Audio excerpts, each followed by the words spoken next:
आखा तीज व पीपल पूर्णिमा पर बाल विवाह रोकथाम हेतु गुरुवार को तालुका विधिक सेवा समिति व राजीविका के संयुक्त तत्वाधान में शिविर आयोजित कर बाल विवाह रोकथाम की शपथ दिलवाई गई।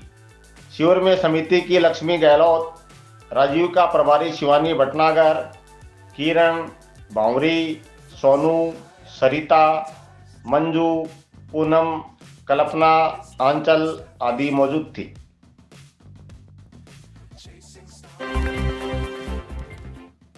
चूरू में युवती द्वारा फांसी लगाने के मामले में व पॉक्सो के दर्ज मामले में निष्पक्ष जांच की मांग विभिन्न संगठनों ने राष्ट्रपति के नाम एसडीएम ऑफिस में दिया ज्ञापन।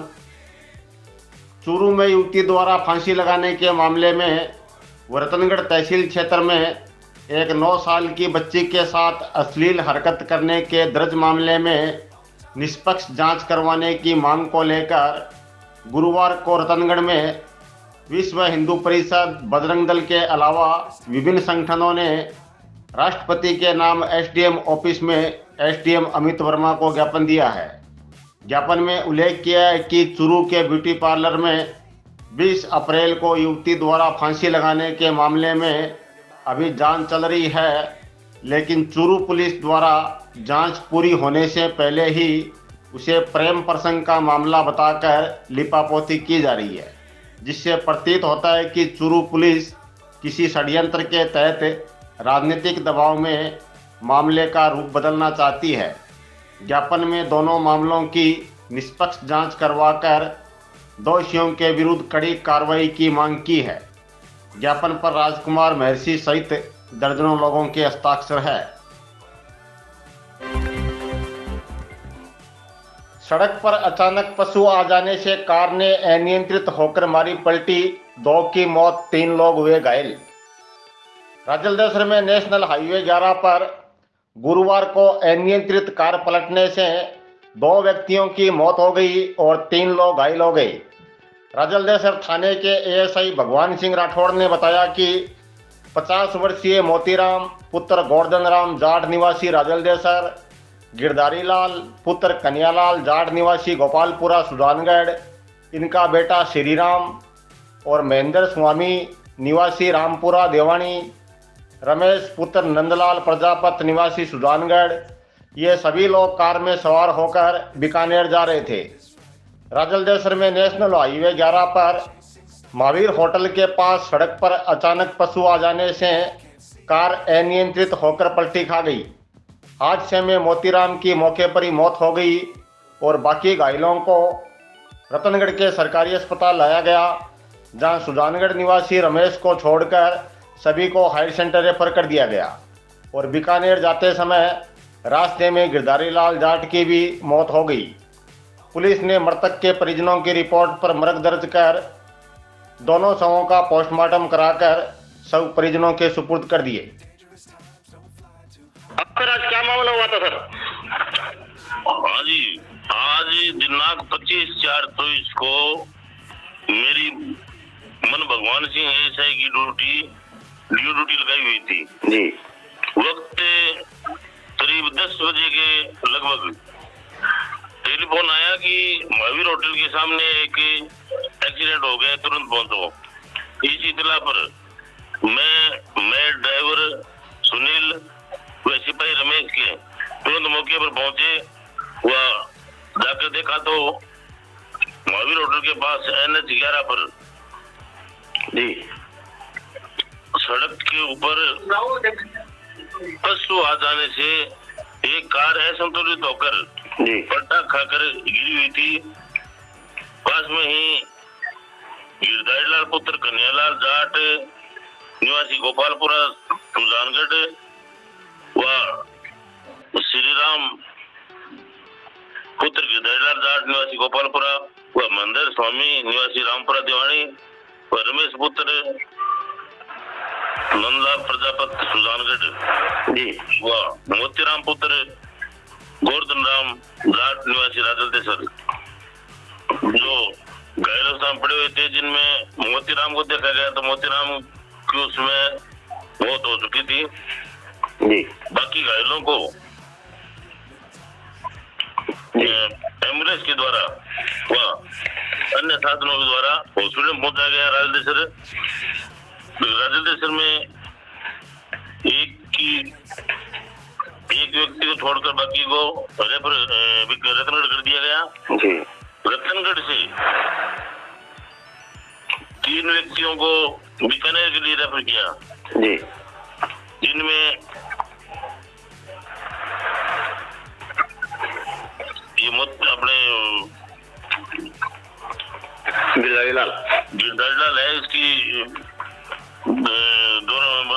इलाज के दौरान जाते समय रास्ते में मौत होगी और बाकी 2 घायल रतनगढ़ में भर्ती है।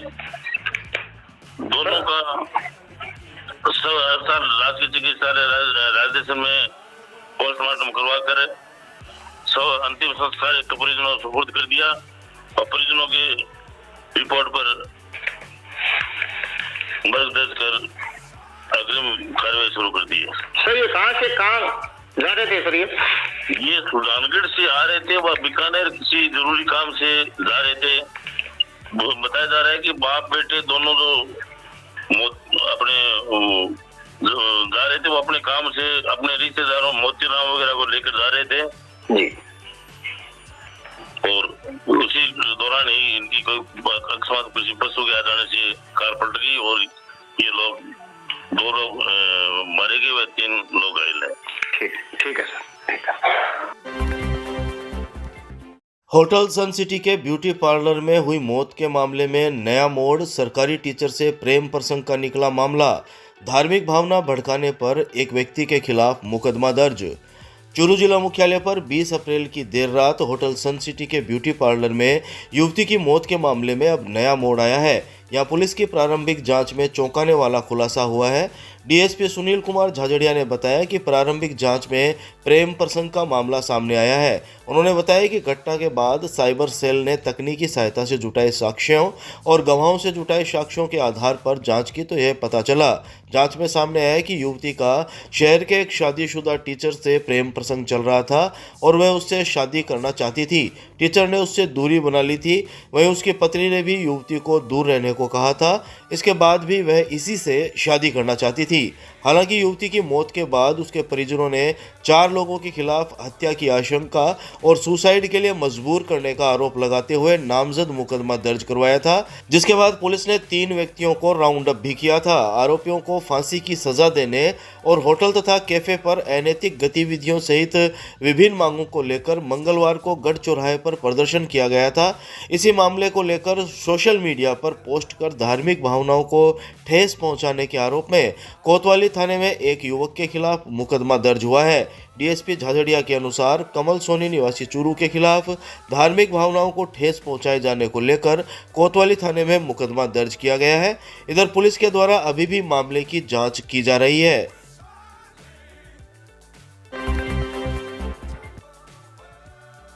तारानगर तहसील के सावा थाना अंतर्गत एक 21 वर्षीय युवती लापता हो गई।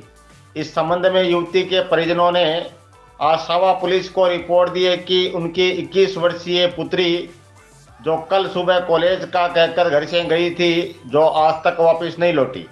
उसकी रिश्तेदारी में सब जगह तलाश की गई लेकिन उसका कोई पता नहीं चल पाया।